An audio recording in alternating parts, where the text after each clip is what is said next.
Hey, how you doing? Welcome back to the channel. Chris back with another video for you guys today.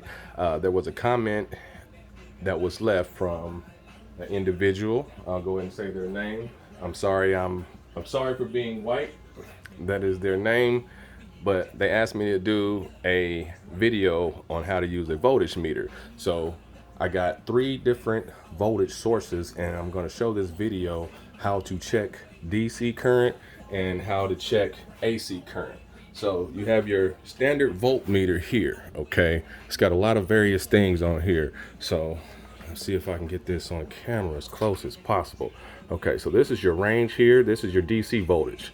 Okay, your DC voltage is here. So it's not reading. I have the battery leads hooked up because it's only set for 2 volts. So the battery is 12 volts, okay? So once I turn this to 20, so you want it to range either that or more than what the battery is rated for. So if I turn this to here, it's gonna jump to your standard setting around what your battery should stay at normally. So this is your DC voltage. So you want to look up voltage up here, and usually you will have a V with these lines and 3 dots right here with the line and 3 dots underneath. So that's voltage. Okay, down here with the V and the wave, that's your AC alternating current. Okay, over here it'll be your COM, and that's how you check for resistance to make sure you don't have any breaks in your lines for as your wiring and stuff like that. So let me show you that real quick, how to do that. So we're gonna go to COM, and it'll make a beep noise.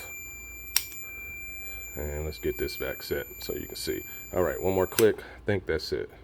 Let me check. Nope. Yep, that is COM. So you have a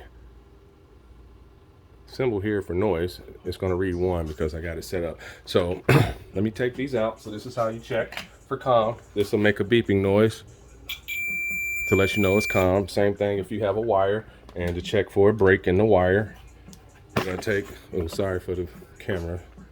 I'll set it back up here in a minute. But you're going to take each end of your wire like this. Grab one end here, grab one end here, spread them out, and this is how you check for a bad wire. So if it's screaming, the wire is good, and it'll read close to 0, especially if you come out.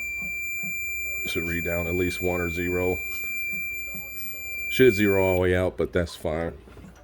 So from there, you're going to go to your voltage. So we got a 12 volt battery. We're going to go 20 volts on the DC current, which you all should have is just a V there. So we're going to hook that up. I can't start this vehicle to check the alternator or anything right now because I'm doing some other work to it, but we're going to hook that up, and there you go. It's going to read your battery voltage. Okay, car battery should never go up under 12 volts. It should sit, while it's idle like this one is, around 12.5 volts. And if it's lower than 12 volts, then you have a bad battery if it's just idle like this. Okay, so now as far as current, let's come over here to the other side.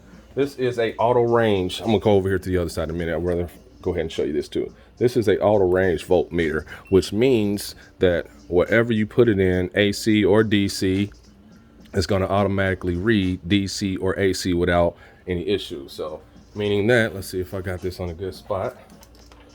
It should say auto on there. So I can plug this in here. It's going to show our DC. It went from AC to DC on there. So now, since it went to DC, you see your line above the 3 dotted lines. So it's on DC. So this is a auto range. So when I pull this off, I'm going to go over here. It went back to AC, so it's on auto right now. These are about, I say about 40, 45 bucks at the time. You might find a different make and model of this, but I'm gonna take both of these over here so you can see how to check. So this one, you don't have to set it or anything. You just plug it up, and then it'll automatically read DC, AC voltage, or resistance. So let's see if the resistance will pop up with our wire again. So we're gonna do the same thing.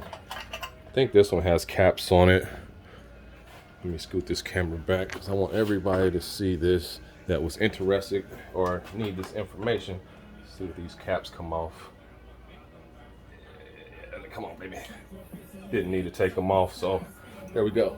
Caps are off. Now we're gonna test our wire same way we did this, and not quite sure, but this should do the same thing and give us resistance. get this other end and see if it does it. Yep, auto range. So it automatically goes to check your resistance, make sure you don't have any breaks in your wire. Let go, back to auto. It's calm out, and it'll calm out just like the other voltage. And let's go up here and test our battery. Automatic, back to 12.66 volts. All right, so now we see that with the voltmeter. I'll show you this guy in a minute. This is something new that I just picked up, but the voltage meter was the question for today, and I'm going to show all three of these guys.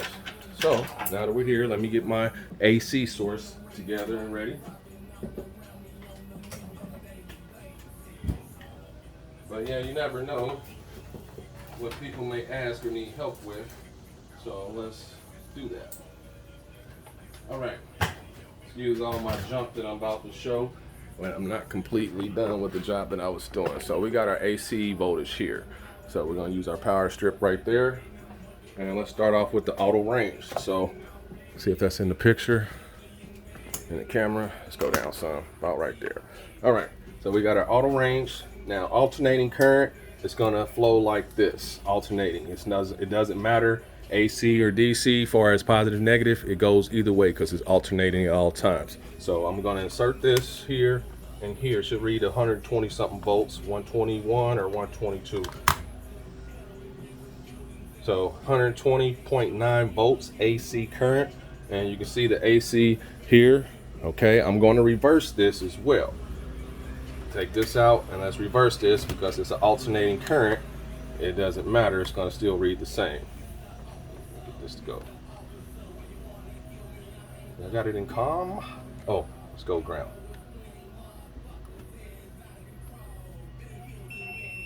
Okay, we're in calm. See, there we go. So you see we switched the leads. I just had to press it in there a little further. So switch them again, still 120.9 volts. This is our standard wall socket. Okay, let's pull this guy back out and let's switch him around to the other side because it alternates. Okay, so still the same, 120.9 volts. So this is AC current versus DC current. You get a direct current on what the voltage is in that range. So we just read our AC current. So that's how you do it with the auto range. So this is automatically going to switch from AC to DC to resistance like we showed, right? So let's get the old generation voltmeter. Okay, so you've seen the COM on this guy, you've seen the direct current, so you have to switch with the, doesn't have the auto range, so we're going to switch this to this alternating current, this wave with the V. So that's your AC alternating current. So we'll put that there. You'll see AC pop up in the corner here and your voltage up there. So we're going to do the same thing. Let's get this in a nice spot. Hopefully you guys can see that right there. Maybe not. Let's do the lift. There we go. So we got that there. Alternating current. 1, 2, 120.6. So it's going to vary maybe sometimes just a little bit, long as it at least says 120, 121 volts, somewhere around there. So let's do the alternate. Alternate from side to side. And stick it down in there good. And we should get the same amount of voltage. Yep, 12.6. So this is how you use a voltmeter to figure out what you will want. So this has AC current, so it's ranged and rated all the way up to 750 alternating current volts. Okay, so you can go all the way up to 1000 DC volts, but as long as you have this range over here further than what you're trying to measure. So let's go back to DC real fast. All right. Well, we got a direct current battery right here. So let's do that. All right, so DC current. I'm gonna use my Milwaukee guy right here, as it's a 12 volt battery as well.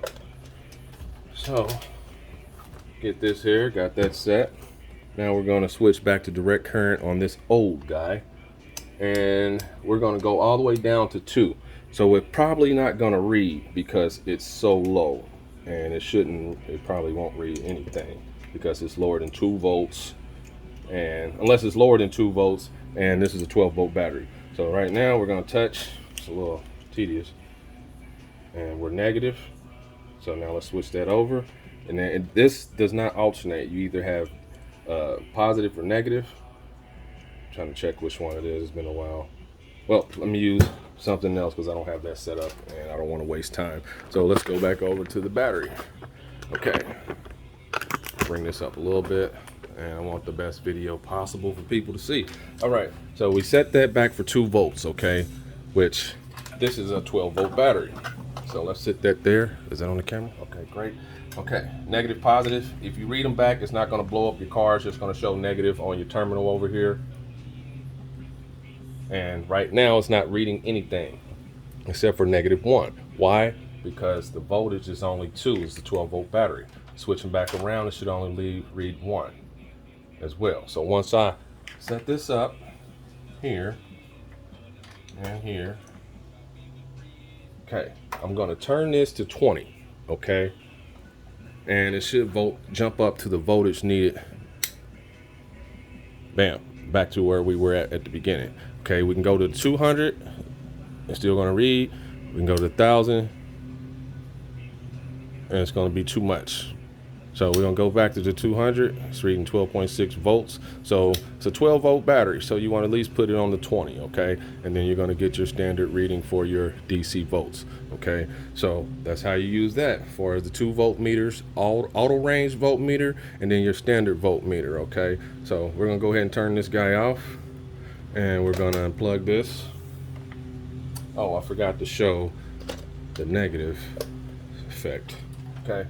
So we know it's set. This is positive when you do positive to positive, and you do negative positive. It should be the same balance, but negative. See what I mean? So you have your same balance, but negative, okay? So it won't blow up your car or anything because it's going through the voltmeter to read it, okay? So this new guy right here, it is called a voltage tester. Okay, so instead of it only works for DC current. Okay, I think it works all the way up to, I can't recall right now. I think 77 volts, something like that. But got this guy off Amazon just to be quicker on how to check an alternator. So, and to check a battery. So all you do is put it on your negative and the positive. It doesn't take batteries or anything, but hook it to your positive. It'll give you a signal saying that you got 12.6 volts. So all of our voltmeters are working correctly. So same thing, it'll give you the same negative effect if you was to switch this for your polarity. So connect this guy up. Hopefully it'll stay, and then that way you can get your negative. Okay, so now you got your negative reading there. Same voltage range, 12.6, 12.7, still good. So positive, negative, the range is correct. So this is a voltage tester, not a voltage meter. But if you want to do something far as a quick showing or how to test your alternator or your battery, hook this guy up. And this is your standard setting. That's negative. So we're going to go positive. Okay, this is checking your alternator or your battery. Now we're checking our battery. Once we start the car, I'm not able to, but if we were to start the car, this is going to automatically jump to 14 volts. Okay, shouldn't be no more than 14.5, 15 volts. If it precedes 15 volts, then you have a overcharge. It will destroy your battery, and possibly the alternator could be damaged, but it will overcharge the battery if it's higher than 15 volts. Okay, so we're here, we know we have 12.8 volts, and we would start the car and it would jump to 14.3, 14.5, no more than 15 volts. So that's what you want on a testing of your alternator. And that's how you know that the alternator is doing its job as far as operating. So if you're driving down the road and your battery light comes on, either your serpentine belt has popped or broken. I'm gonna say both because a lot of people understand differently. So it's either popped or broken because it rotates the alternator. So let's go over here a little bit. You have your alternator right here, okay? That belt pops on there, then you are gonna have a battery light immediately, okay?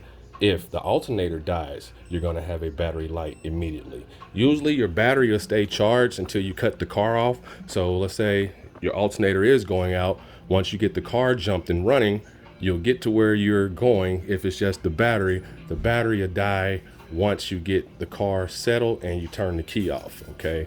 But if you're driving and this car is on, you start the car. If it's reading 12 point something or anything and not reading 14 volts or positive, then you started it, it's running, you have a bad alternator.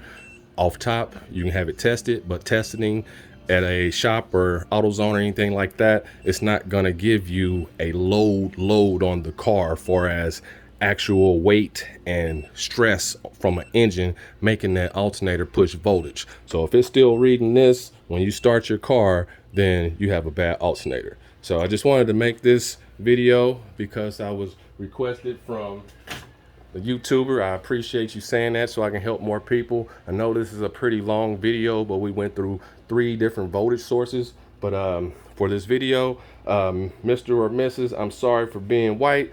I appreciate you reaching out. I'm sorry it took me a while to make this video, but if this video does help anyone else, please like and subscribe to the channel. And yeah, I hope this is very informational, and maybe there is, or maybe there are not other videos on doing the voltage meter test, but as far as on automobiles, this is pretty standard. So thanks for watching. I hope this video helps. Like I said before, please like and subscribe, and this is Chris. Till the next video, I'm out.